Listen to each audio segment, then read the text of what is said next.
Very good afternoon to all and all present. This is a very simple and I feel one of the daily routine thing that we are going to present over here. This is regarding the 3D printed wearable prosthetic sensor, which has numerous applications. What we have done in this is we have printed some dielectric material on a cloth, and we have made a sensor for checking the movements. Basically, this is based on the concept of the microstrip patch antenna, and through this we can basically measure the various type of the motions using piezoelectric behavior also, and of course the 4D behavior of that material.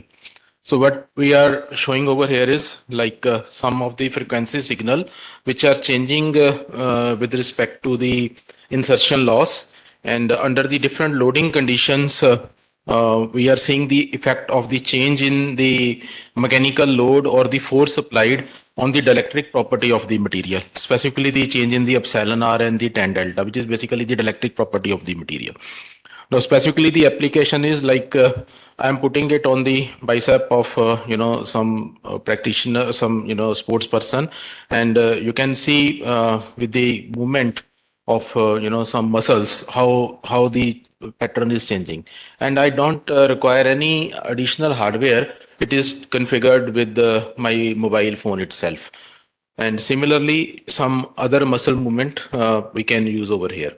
So what we have done till now for this application is we also calculated its R value so that it should be acceptable as per the IEEE standards. And we tried to work out with the different materials, different polyesters, bed sheets, cotton, waste jeans, and we compared our material with the existing, dielectric materials, and we can tune that for this specific application.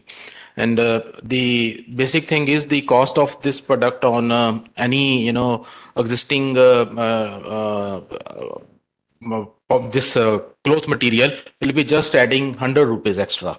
So no very high cost. So just like you want to see the suppose there is some patient and you have wrapped some cotton cloth around it, just putting our sensor over that, we can have n number of things. It's a patient identification, it's tracking, then specifically the movement of the muscles. Like for example, if there is some trainer for some sports person and he wants to see whether that athlete is running good. So after, let us say, some movement, let us say 50-meter running, some particular muscle there is some swelling, or because of the not proper movement of that patient, is that particular sports person is there, so he can guide, okay, you should not move like this, you should make a movement like this. So that small movement is traceable. Right now, the level is TRL4, and the technology is, if somebody wants to invest, not need to, invest more than 1 lakh rupees, and per piece cost will be around 100 rupees. So that is the beauty of this thing.